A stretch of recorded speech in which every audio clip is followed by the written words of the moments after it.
मायावती ने अभी अभी अपना खून एकाएक क्यों खौलाया? क्योंकि मायावती का गुस्सा इस वक्त 7वें आसमान पर है। मायावती अब खुलेआम भारतीय जनता पार्टी को घसीटने का काम कर रही हैं। मायावती अब योगी आदित्यनाथ से सवाल पूछ रही हैं और मायावती के सुर में अब चंद्रशेखर आजाद और अखिलेश यादव दोनों लोग अपना सुर मिला रहे हैं। और ये बात साबित हो गई दोस्तों कि मायावती अब जो है सोनू कश्यप के लिए मैदान में उतर गई हैं। नमस्कार, मैं नवीन कुमार नंदन और आप देख रहे हैं बाम सेफ न्यूज। बिना देरी किए हुए मायावती का बयान आपको मैं सुना देना चाहता हूं। मायावती कहती है कि यूपी के मेरठ के सरधना क्षेत्र में ही पिछड़े वर्ग से कश्यप समाज के एक युवक को जलाकर मार देने की अति क्रूर व शर्मनाक घटना सामने आई है और इसकी जितनी निंदा की जाए वह कम है। ऐसी दुखद घटनाओं की रोकथाम के लिए शासन व प्रशासन दोनों स्तर पर अनवरत उचित सजगता व सक्रियता आवश्यक। ऐसे असामाजिक व आपराधिक तत्वों को कानून का डर होना जरूरी है। ये कोई और नहीं बल्कि उत्तर प्रदेश की 4 बार की सीएम मायावती बोल रही हैं। हम लोग लगातार देख रहे हैं कि उत्तर प्रदेश में किस हिसाब से क्राइम की घटनाएं, अपराध की घटनाएं लगातार बढ़ती जा रही हैं। मेरठ में रूबी का केस जो हुआ उसे आप सब लोगों ने देखा, समझा, जाना। और मेरठ में जो रूबी का केस हुआ उस घटना से पहले सोनू कश्यप की घटना हुई थी। सोनू कश्यप को जिंदा जला दिया गया था। 80,000 रुपए की लूट की गई थी। खबर मीडिया में नहीं थी, खबर अखबार में नहीं था, लेकिन जैसे ही मायावती ने ट्वीट किया वो मुद्दा वैसे ही बड़ा मुद्दा बन गया। सरकार बैकफुट पर आई, आरोपियों को पुलिस ने गिरफ्तार कर लिया और अब जो है इंसाफ की मांग उठने लगी है। लोग बताते हैं और आप जानते हैं, उत्तर प्रदेश में जब मायावती की सरकार हुआ करती थी, मायावती मुख्यमंत्री हुआ करती थी, अपराधियों के हौसले टूट चुके थे। मैं आपको एक घटना बताता हूं। हमारे जिले में एक सीओ साहब आए थे। सीओ मतलब सर्किल ऑफिसर थे, बसपा की सरकार थी। एक लड़की जा रही थी पैदल, साइकिल से कुछ मनचले उसका पीछा कर रहे थे, कमेंट पास कर रहे थे। सीओ साइकिल सवार लोगों को, लड़कों को रोका, सिविल ड्रेस में एकदम, मतलब सुबह मॉर्निंग वॉक करने निकले थे सीओ। पूछा क्या नाम है, कहां घर है। इसके बाद थप्पड़ पर थप्पड़, थप्पड़ पर थप्पड़ लगा दिया। फोन किया थाने में, 3 पुलिस वाले आए, लड़के को थाने लाया गया, फिर लड़के के मां बाप को बुलाया गया। सब लोग माफी मांग रहे थे। लड़के ने कसम खाई आजीवन हर एक लड़की को अपनी मां बहन समझेगा, गलत नजरिए से नहीं देखेगा, लड़कियों को एक वस्तु नहीं समझेगा।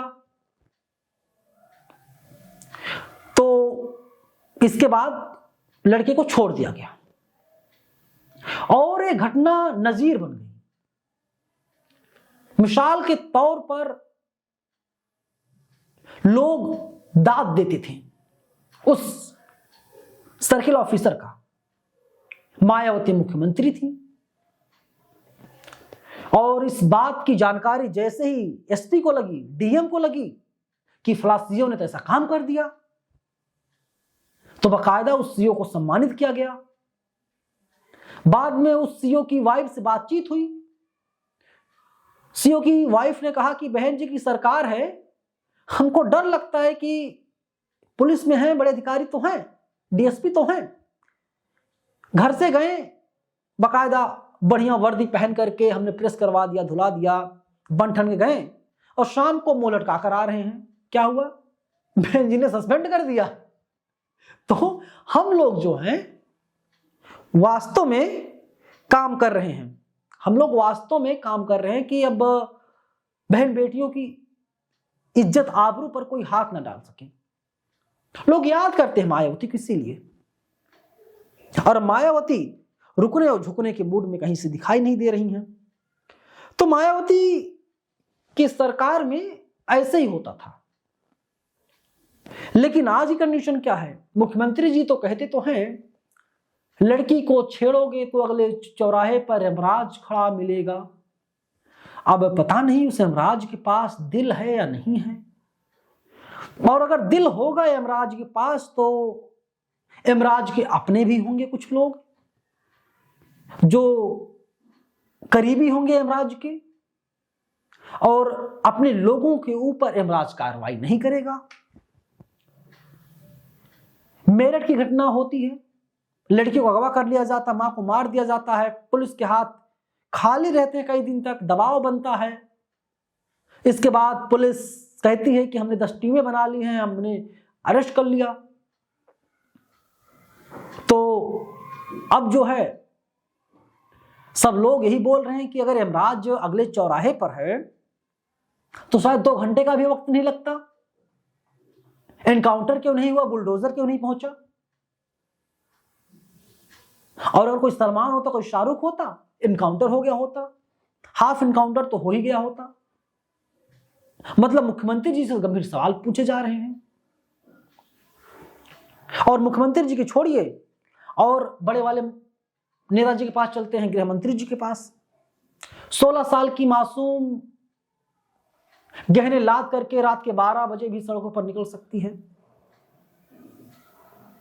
सुबह 8 बजे 9 बजे बच्ची खेत की तरफ जा रही है, गन्ना काटने जा रही है, उसको किडनैप कर लिया जा रहा है, उसकी मां को मार दिया जा रहा है, और प्रेम प्रसंग की बात कही जा रही है। लड़की बाद में बताती है सच्चाई क्या है। ये सच्चाई उत्तर प्रदेश की, और हर कोई दाद देता है मायावती का। जब उनकी सरकार थी तो गुंडे अपराधी कांपते थे। आप जानते हैं उमाकांत यादव को गिरफ्तार किसने करवाया था? आपको जानकर हैरानी होगी, वही उमाकांत आजमगढ़ वाले रमाकांत के भाई मायावती ने अपने घर से गिरफ्तार करवाया था उमाकांत यादव को। शासन व्यवस्था देखिए। आप जानते हैं राजा भैया को जेल किसने भेजा? मायावती ने जेल भेजा। राजा भैया की तूती बोलती थी।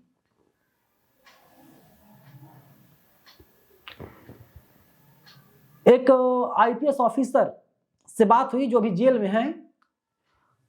उन्होंने बताया कि राजा भैया को जेल भेजना था, बहन जी ने फोन करवाया एसपी के पास कि बोल दो बहन जी का आदेश है, राजा भैया को गिरफ्तार कर लो। एसपी के हाथ पांव फूल गए। एसपी को समझ नहीं आ रहा क्या किया जाए, क्या किया जाए, क्या किया जाए। फिर इसके बाद में अब बहन जी का आदेश है तो मानना तो पड़ेगा ही। एसपी साहब 15-20 थानों की पुलिस फोर्स इकट्ठा करते हैं और कहते हैं आज बड़े ऑपरेशन को अंजाम देना है। राजा भैया के पास असलहा बहुत है, आपने देख लिया उनका असलहा का प्रदर्शन।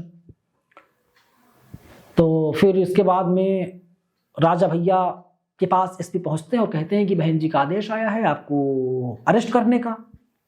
राजा भैया अपना हाथ आगे बढ़ाते हैं और तुरंत अरेस्ट हो जाते हैं। राजा भैया को बहुत अच्छे से जानकारी थी बहन जी का आदेश बदलेगा नहीं। अब जो मुख्यमंत्री राजा भैया जैसे को ना छोड़े, राजा भैया जैसे लोगों को जेल भेज दे, सोचिए उसके पास कितनी ताकत रही होगी, वो अपने आप में कितना मजबूत रही होंगी। धनंजय सिंह ले लीजिए। धनंजय सिंह मायावती के खिलाफ एक शब्द नहीं बोल सकते। ब्रजभूषण सिंह ले लीजिए, मायावती के खिलाफ एक शब्द नहीं बोल सकते। ये होती तूती, ये है कानून व्यवस्था। कानून के द्वारा, संविधान के द्वारा संविधान का राज कैसे स्थापित करना है, कोई सीखे मायावती से। चलिए खबर बता देता हूं आपको, वरना कहानियां बहुत देर तक चलती रहेंगी। यूपी तक कहता है कि मेरठ में दलित महिला की हत्या का मामला भी तक सुर्खियों बना हुआ। इसी बीच समाजवादी पार्टी मुखिया अखिलेश यादव और बसपा सुप्रीमो मायावती ने मेरठ में हुई एक हत्या का मामला उठा दिया है। दरअसल सपा चीफ और बीएसपी चीफ जिस हत्या की बात कर रहे हैं वह मेरठ के सरधना में हुआ सोनू कश्यप हत्याकांड है। आपको बता दें कि यह मामला करीब 8 दिन पुराना है, जो अचानक सुर्खियों में आ गया है। पिछले सोमवार को सोनू का शव मिला था और पुलिस ने 24 घंटे के अंदर आरोपी गिरफ्तार भी कर लिया था। सोनू कश्यप के साथ क्या क्या हुआ, किसने मारा, ये सब कुछ हम आपको विस्तार से बताएंगे। खबर क्या है, बीते सोमवार के दिन मेरठ में सरधना विधानसभा क्षेत्र के पुलिस को एक अधजला शव मिला था। यह शव गांव ज्वालागढ़ में मिला था। पुलिस ने शव को बरामद करके उसे पोस्टमार्टम के लिए भेज दिया था और मामले की जांच शुरू कर दी थी। सपा विधायक अतुल प्रधान का कहना है कि सोनू कश्यप की हत्या दबंगों ने की है, उसे जिंदा जलाया और अभी तक जो है पुलिस आरोपी को गिरफ्तार कर लिया, टेम्पो चालक को गिरफ्तार कर लिया है और पूरी घटना का खुलासा कर दिया। दोस्तों, उत्तर प्रदेश में कैसा राम राज्य आया है, आप लोग कमेंट बॉक्स में खुद लिख करके हमें जरूर बताइएगा। धन्यवाद।